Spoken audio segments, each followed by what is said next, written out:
안녕하세요. 맘스 하브루타 TV 김주희입니다. 만나서 반갑습니다. 반갑습니다. 네, 오늘 두 번째 시간으로 만나 뵙게 됐는데요. 첫 번째 시간에 하브루타에 대해서 저의 강의를 들으시고 혹시 지금 생각나시는 것들 있으면 한번 이야기해 볼까요? 네, 하브루타요. 그쵸? 또 하베르? 오, 좋습니다. 짝, 질문, 대화. 와, 토론. 다양한 견해, 말공부, 짝공부. 네, 너무 잘하셨습니다. 이런 많은 단어들이 생각이 나시는데요. 그러면 하브루타란 뭐였는지 혹시 생각나세요? 네, 스스로 궁금한 것들에 대한 질문을 가지고 짝과 함께 대화하고 토론하고 논쟁하는 거라고 이야기했었습니다. 이런데요, 우리가 보통 이 부분에 대해서 잘 기억이 나지 않는 건요. 우리나라 교육의 주입식 교육의 현 주소라는 거죠. 이렇게 우리는 강의를 듣고 나면 기억할 수 있는 부분들이 그닥 없어요. 그런데 좋은 강의를 듣고 나면 그 강의가 꼭 다 아는 것처럼 느껴진다는 거예요. 오늘 저의 강의를 잘 들으시고요. 24시간 안에 짝을 찾아가지고요. 그 짝에게 오늘 강의 들은 내용을 한번 전달해 보세요. 어떻게? 설명하는 것으로. 그렇게 해보시면요. 내가 새로운 것들을 경험하게 될 거예요. 그래서 오늘 그것은 제가 드리는 미션입니다. 미국의 행동과학연구소에서 1954년에요. 학습 효율성 피라미드라는 연구를 했습니다. 지금 한번 이렇게 검색창에서 학습 효율성 피라미드 한번 쳐보시겠어요? 네, 한번 쳐보시고요. 다 치셨으면 그 위에 이미지라고 있을 거예요. 그 이미지를 한번 이렇게 눌러보세요. 그러면 여러 가지 피라미드 그림이 나올 텐데요. 그 피라미드 그림 중에 마음에 드는 거 하나를 딱 찍으세요. 예, 그러면 다 피라미드 모양의 그림을 볼 수 있게 됐죠?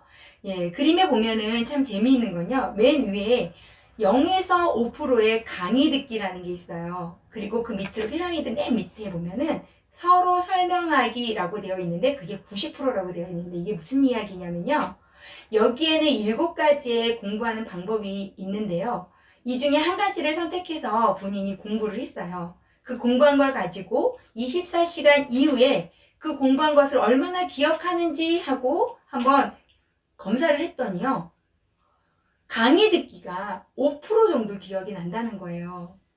근데 이 5%는요, 0부터 시작하기 때문에 0. 아무것도 기억이 안 날 수도 있다는 거예요. 하지만 서로 설명하기는 90%예요. 90%에서 100%까지 기억이 날 수 있다는 거죠. 그런데 이 서로 설명하기에 꼭 필요한 게 있다면 혼자 하는 것보단 짝을 찾아서 같이 서로 설명하는 것이 키포인트입니다.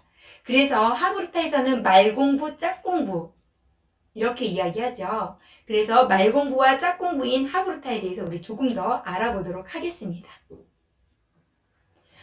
짝과 함께 서로 설명하기를 하게 될 때요. 꼭 필요한 자세가 있습니다. 그 자세는 바로 경청입니다.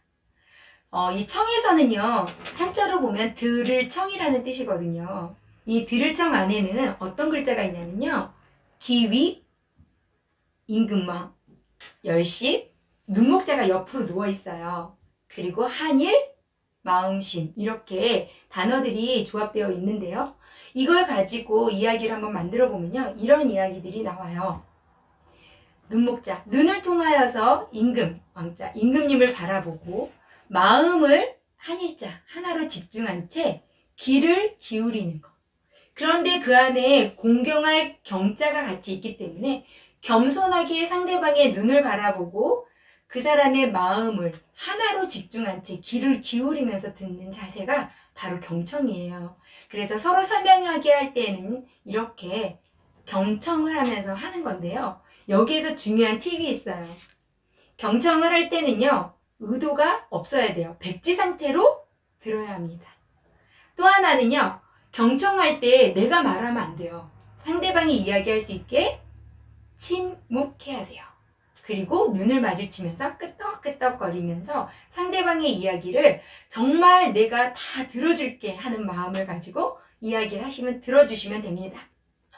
또한 질문을 할 때 정말 경청이 일어납니다. 적절한 질문, 호기심은요, 경청을 일으키는데 너무 중요합니다. 그래서 질문을 할 때 진정한 경청이 일어난다라는 것을 꼭 기억해 두셨으면 좋겠습니다. 네, 이제는요, 서로 설명하기를 한번 실습으로 한번 들어가 보도록 하겠습니다. 아까 가르쳐준 짝과 눈을 마주 보면서 정말 모든 얘기를 다 들어줄 것처럼 이렇게 끄덕거리면서 경청하는 자세로 우리 같이 한번 실습을 해보겠습니다. 제가 오늘 이 실습을 하기 위해서요, 한 사람을 초대했어요. 제 짝꿍이에요. 네, 이 자리에 모시도록 하겠습니다. 우리 자기소개 한번 들어볼까요? 안녕하세요. 저는 4학년 김민재입니다. 네, 이렇게 출연해 주셔서 너무너무 감사합니다. 오늘 저희가 서로 설명하기를 한번 해보려고 합니다. 짝으로 나온 우리 민재군이 오늘 같이 이솝우화의 한 텍스트, 아들과 아버지와 당나귀라는 이솝우화를 제가 약간의 패러프레이징을 했거든요. 그거를 같이 읽고, 낭독을 해서 읽고, 그걸 바로 텍스트를 덮은 다음에 설명하는 거를 할 거예요. 그러니까 민재군은 이 텍스트를 읽을 때 머릿속에서 구조를 가지고 어떻게 내가 이것들을 기억해서 말할지를 생각하면서 긴장감을 좀 가지고 읽어주는 게 아주 중요한 포인트가 될 거예요. 그래서 우리 한번 읽어보도록 하겠습니다. 우리 민재군 잘 부탁합니다. 아버지와 아들과 당나귀. 날씨 좋은 날이었습니다. 아버지와 아들이 장터로 당나귀를 팔러 가고 있었습니다. 아버지는 당나귀를 타고 아들은 그 뒤를 따라 걸어가고 있었습니다. 그 모습을 보며 지나가던 한 농부가 비웃으며 말했습니다. 아니 왜 아버지는 당나귀를 타고 어린 아들은 걸어가는 거지?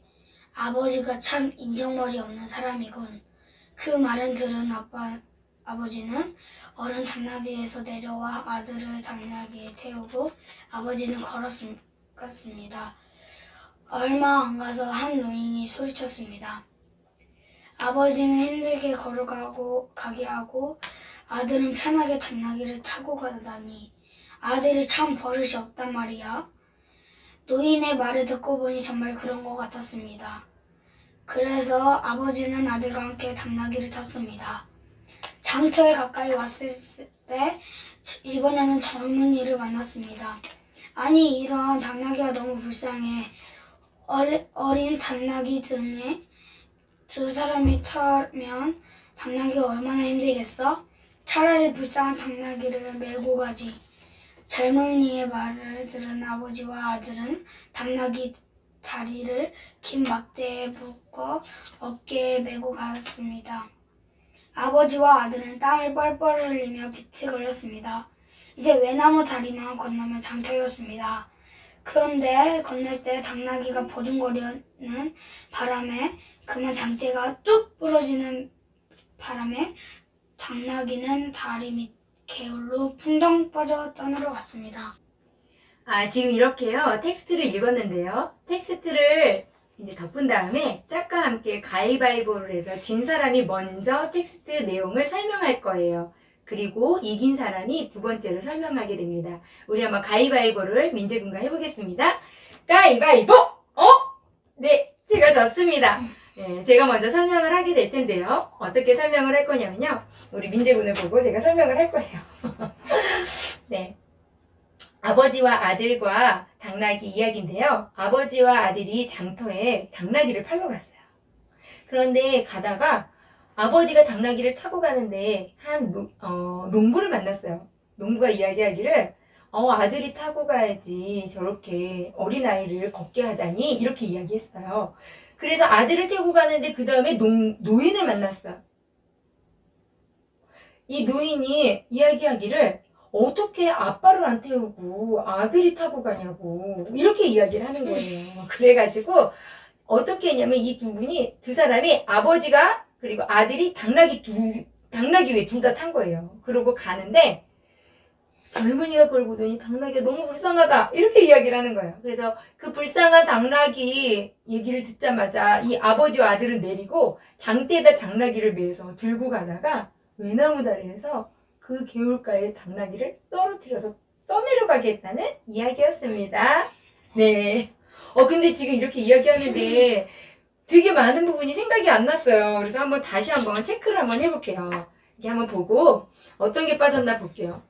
아, 맞아. 여기서 인정머리가 없는 사람이라는 얘기도 빠졌네요.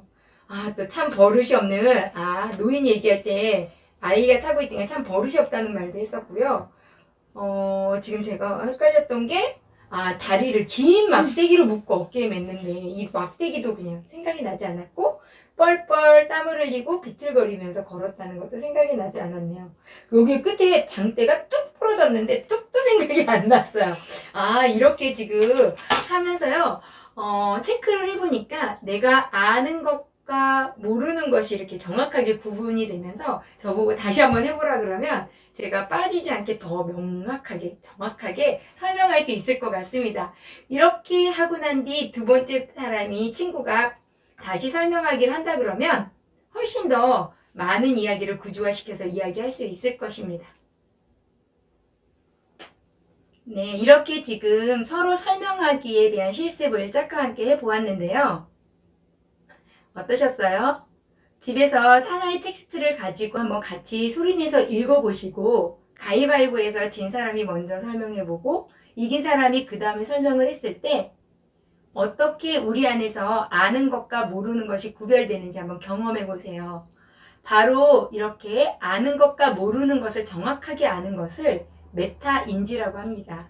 그래서 우리가 말로 설명할 수 없는 것은 모르는 것이라는 것을 이야기합니다. 메타인지가 공부법에만 사용된다고 알고 계시죠? 그런데 인생을 성공하는 데는 이 메타인지가 절대 빠질 수 없다고 하거든요. 이해력과 암기력 중요하죠. 하지만 이 메타인지력이 없다면 인생에서 성공할 수 없습니다. 그거에 대한 노하우를 다음 주에 풀어보도록 하겠습니다. 오늘 이 시간 같이 해주셔서 감사합니다.